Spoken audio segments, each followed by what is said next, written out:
Baik, Assalamualaikum warahmatullahi wabarakatuh.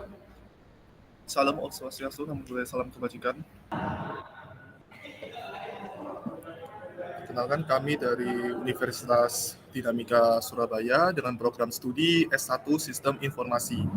Nama saya Muhammad Anas Syam dengan NIM 23410100015. Dan di sebelah saya ada teman saya bernama Najwa. Silakan. Perkenalkan, nama saya Lefranjo Susanto dengan NIM 23411000030. Selanjutnya bisa dilanjutkan dengan teman saya Rizal. Perkenalkan, nama saya Farizal Rosimila Hendri dengan NIM 23410100007.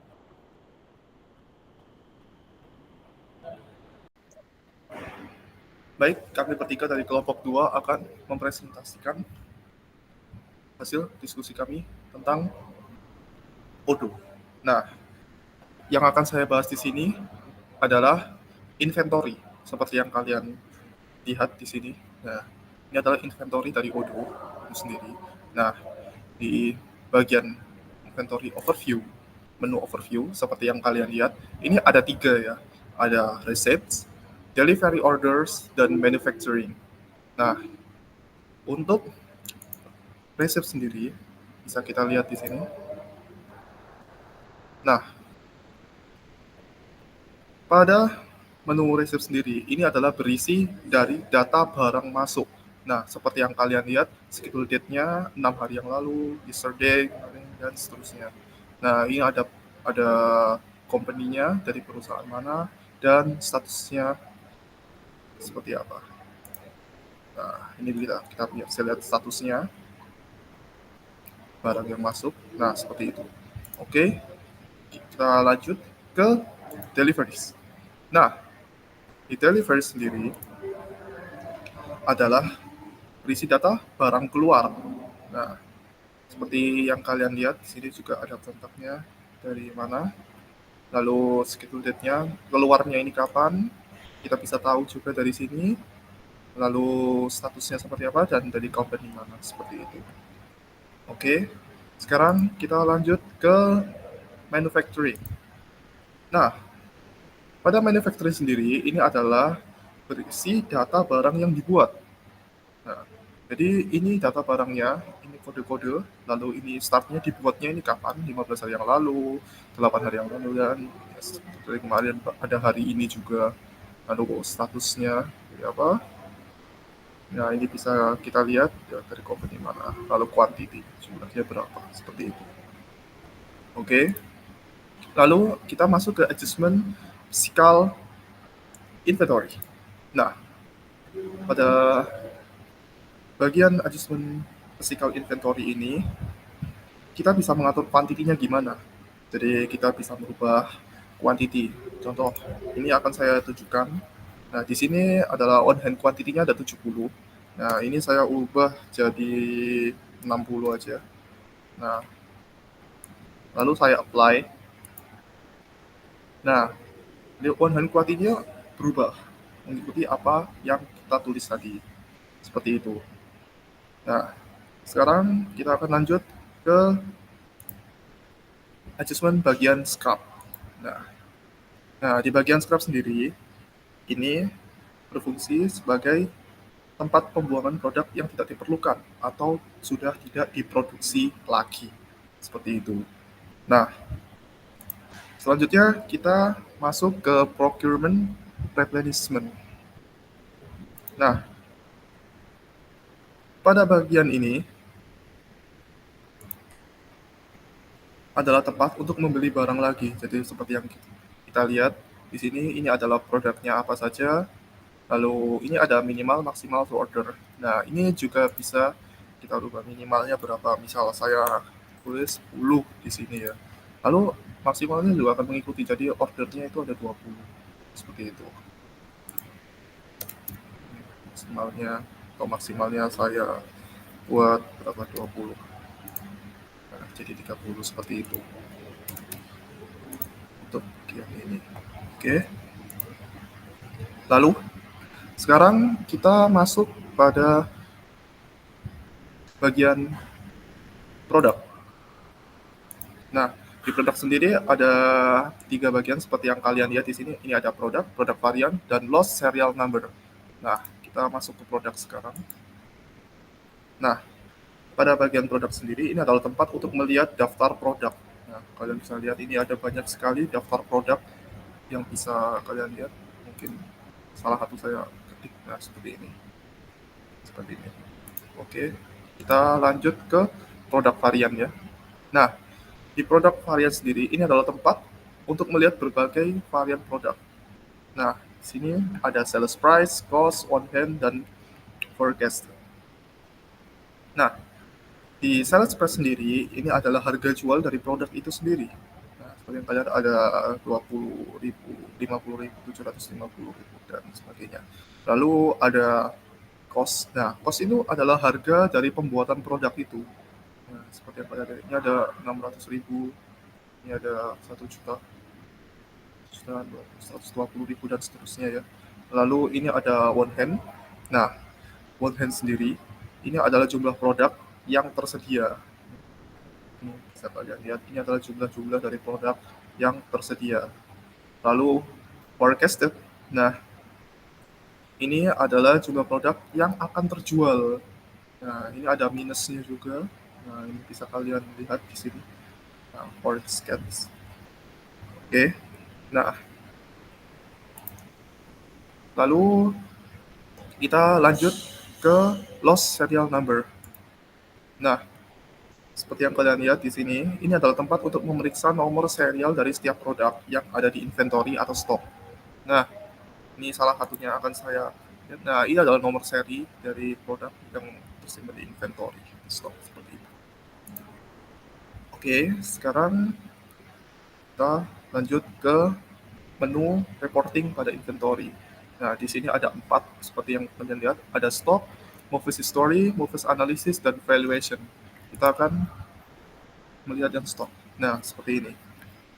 Nah, pada bagian stock sendiri, ini dapat terlihat jumlah kuantitas yang tersedia untuk setiap barang. Nah, ini dapat dilihat dari one hand-nya. Nah, dimilikinya berapa. Jadi one hand itu berapa yang dimiliki. Ya, ada 60 barang, 70, 22, 33, dan seterusnya. Lalu ini ada free to use. Nah, free to use itu apa? Yaitu barang yang bisa digunakan. Nah, seperti itu. Lalu ada incoming. Nah, incoming ini sendiri yaitu stok yang akan datang.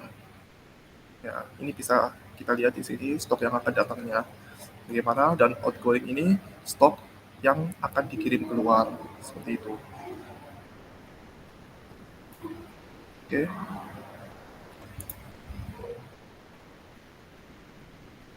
Lalu kita masuk ke movers history. Nah, seperti yang kalian lihat di sini, movers history. Nah, di halaman ini kita dapat melacak produk-produk yang telah dikirim atau akan dikirim. Nah, seperti yang di sini ada tanggalnya berapa, seperti yang kalian lihat. Lalu produknya ini ada custom, lalu asalnya dari mana, ini seperti yang kalian lihat. Nah, ini akan dikirimnya kemana, dengan jumlahnya berapa dari barang yang akan dikirim itu, quantity. Nah, di sini ada statusnya, ini saya silang dulu. Nah, di sini bisa melihat ada yang belum terkirim dan ada yang sudah dikirim, seperti itu. Oke, kita lanjut ke movers analysis. Nah, ini saya silang dulu. Nah, di movers analysis ini adalah bagian ringkasan dari pergerakan produk. Nah, contoh dari tabel ini dari bagian produksi dipindah ke gudang perusahaan. Dan untuk jumlah pemindahannya dapat dilihat di jumlah quantity. Nah, ini jumlah kuantitinya seperti yang kalian lihat. Nah, untuk count-nya sendiri, ini adalah jumlah pengirimannya berapa kali. Nah, seperti itu. Lalu kita masuk ke menu terakhir, yaitu valuation. Nah, evaluation ini sendiri adalah pergerakan keluar masuknya produk.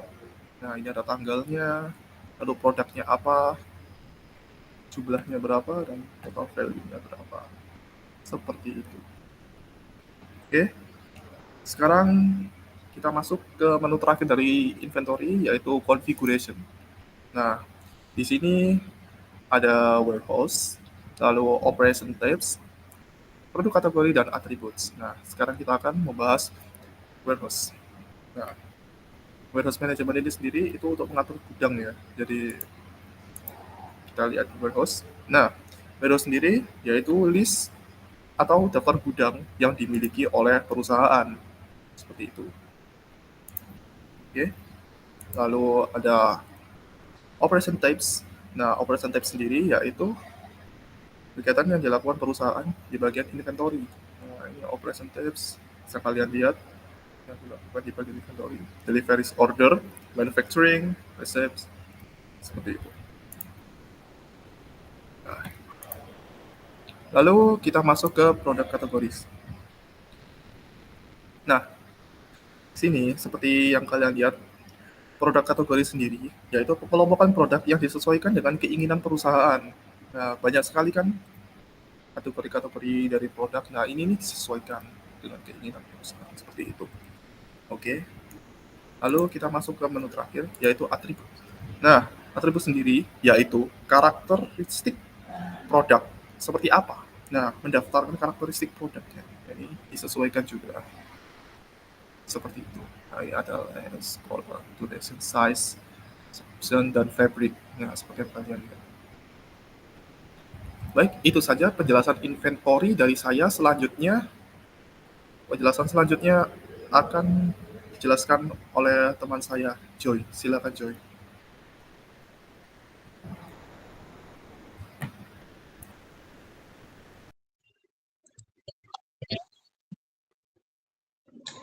Baik. Terima kasih Anas. Saya akan menjelaskan modul manufacturing yang ada di Odoo. Saya akan mulai dari bagian operation di manufacturing order. Pada halaman ini ada pesanan manufacture product.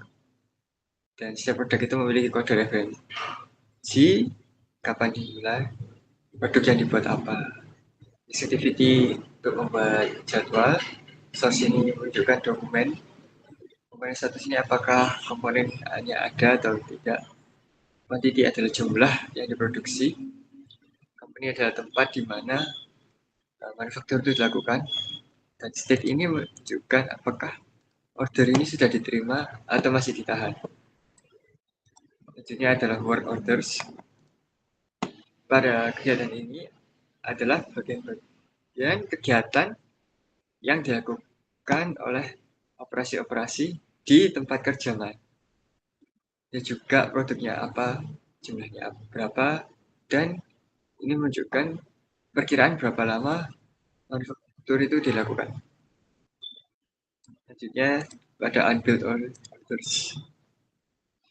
Di bagian ini akan keluar daftar pesanan yang tidak dibangun. Tapi pada saat ini semua pesanan kelihatannya telah dibangun. Ini adalah scrap. Pada bagian ini adalah tempat di mana order-order yang dibuang atau sudah tidak dikerjakan lagi. Ya, kita ke bagian produk. Bagian produk ini hampir sama seperti yang ada di inventory. Hal ini menunjukkan hubungan antara modul inventory dengan modul manufacturing. Pertama, kita ke daftar produk. Di bagian daftar produk ini ada gambar produk, variannya berapa, jumlahnya berapa, dan unit yang tersedia sekarang ada berapa. Kita ke produk varian.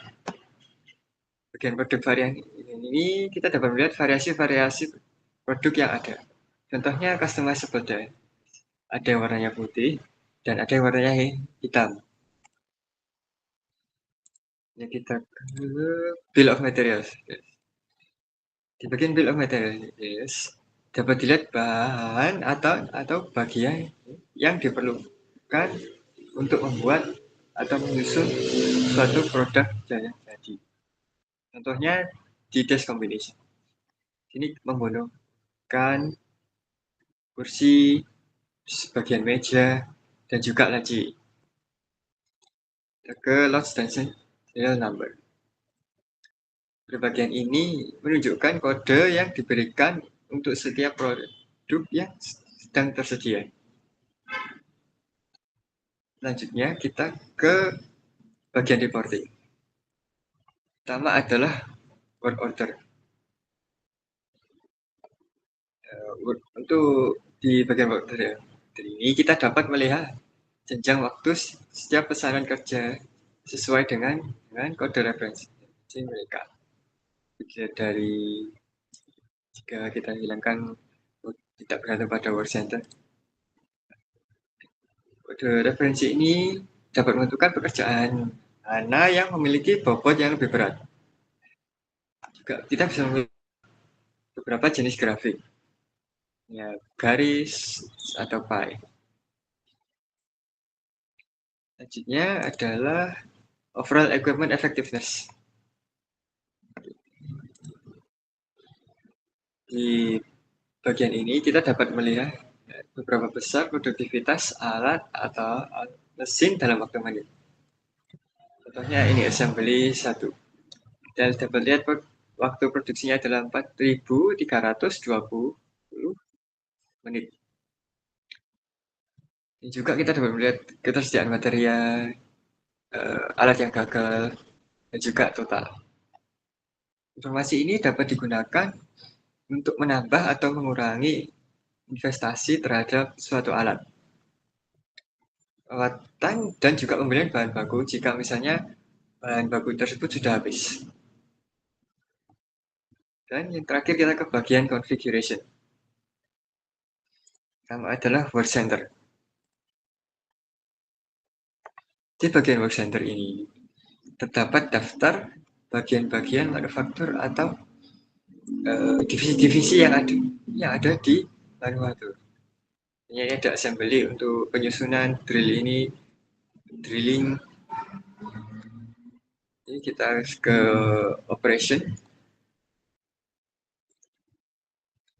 Pada bagian operation ini kita dapat melihat daftar kegiatan yang dilakukan bagian manufaktur dalam memproduksi material produk. Ini dapat juga dilihat bagian mana yang sedang diproduksi dari kolom bill of materials ini. Juga dapat dilihat kegiatan yang dilakukan itu apa. Contohnya manual assembly, dan tempat kerjanya itu terlihat di bagian work center. Assembly 1. Baik, berikut penjelasan saya tentang modul manufaktur.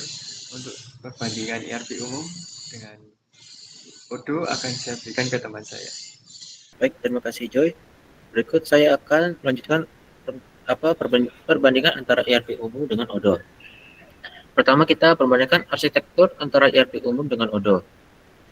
Yang pertama adalah aspek mode deployment. Di bagian ERP umum sendiri ada on-premise atau cloud tergantung vendor dan organisasi.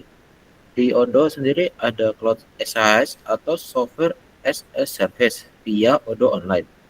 Untuk aspek basis teknologi di ERP umum ada berbagai macam beragam seperti Java, .NET, PHP, Python, dan lain sebagainya. Di Odoo ada Python backend, XML sebagai view, Postgres SQL sebagai database, dan JavaScript sebagai client.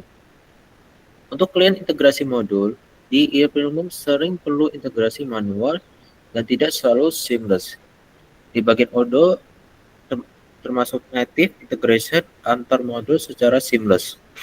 Untuk aspek kustomisasi di ERP sering perlu di aspek kustomisasi di ERP umum fleksibel tapi kompleks dan mahal dan butuh developer khusus. Di bagian Odoo itu jangkauannya terbatas pada versi gratis tanpa akses penuh ke kode dan tanpa Odoo Studio.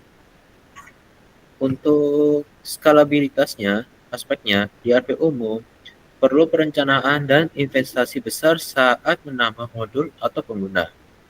Di Odoo mudah ditingkatkan lewat langganan modul tambahan secara online. Untuk aspek akses mobile dan web, untuk ERP umum biasanya perlu pengembangan tambahan.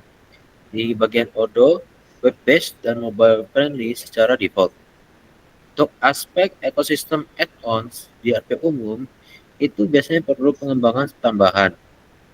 Kalau di bagian Odoo sendiri, web-based dan mobile friendly secara default.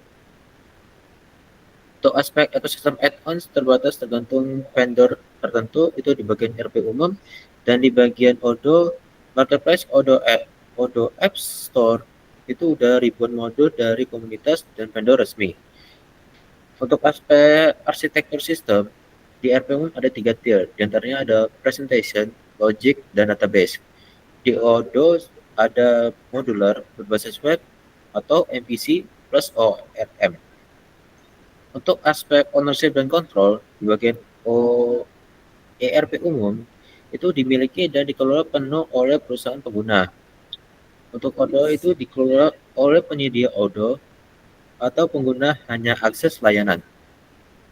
Untuk aspek kompleksitas implementasi, di ERP umum itu sangat rumit, waktu implementasinya sangat panjang, dan butuh konsultasi profesional. Di bagian Odoo itu sangat cepat diimplementasikan dan hanya perlu registrasi dan konfigurasi awal. Untuk berikut, saya akan menjelaskan ada beberapa macam Odoo. Modul Odoo yang tersedia di Odoo.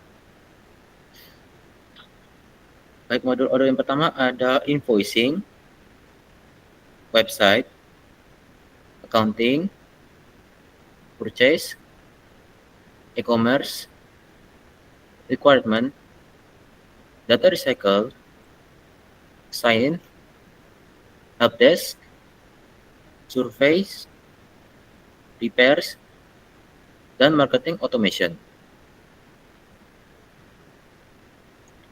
Selanjutnya saya akan jelaskan lagi tentang diagram-diagram yang ada di bagian Odoo, di Odoo dan ERP. Dan ini sepertinya. Yang pertama, Odoo memiliki struktur yang mirip dengan ERP secara umumnya, memiliki database, business logic, Python plus ORM, dan presentation layer.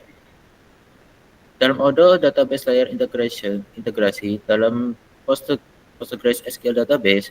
PostgreSQL database sendiri adalah sistem manajemen basis data yang relasional dan menekankan ekstensibilitas dan SQL. Kedua, business logic di Odoo telah mengintegrasikan Python yang memudahkan mengatur database dan juga menggunakan ORM, yaitu paradigma berorientasi objek daripada menulis query SQL. Dan juga ada modul-modul yang dapat digunakan juga semakin luas dan hanya mengatur supply chain, human resource, finance, customer, dan material dengan ERP umum. Sedangkan Odoo dapat mengatur lebih seperti website, invoice, e-commerce, data recycle, sign, dan modul-modul lainnya. Dan yang ketiga, yang terakhir, di bagian presentation layer Odoo menggunakan tampilan website SaaS atau Source as a Service.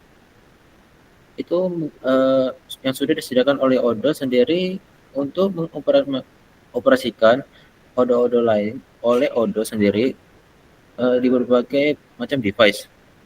Untuk ERP umum, tampilannya harus memiliki software ERP tersebut agar dapat mengoperasikan modul-modul ERP. Hal ini dapat membatasi device-device yang sudah tua dan kegunaannya banyak yang terbatas di komputer saja. Baik, sekian presentasi dari saya. Saja akan ditutup oleh Anas. Baik, terima kasih atas presentasinya Rizal. Demikianlah presentasi dari kami kelompok 2. Apabila ada salah kata, mohon dimaafkan. Terima kasih. Wassalamualaikum warahmatullahi wabarakatuh.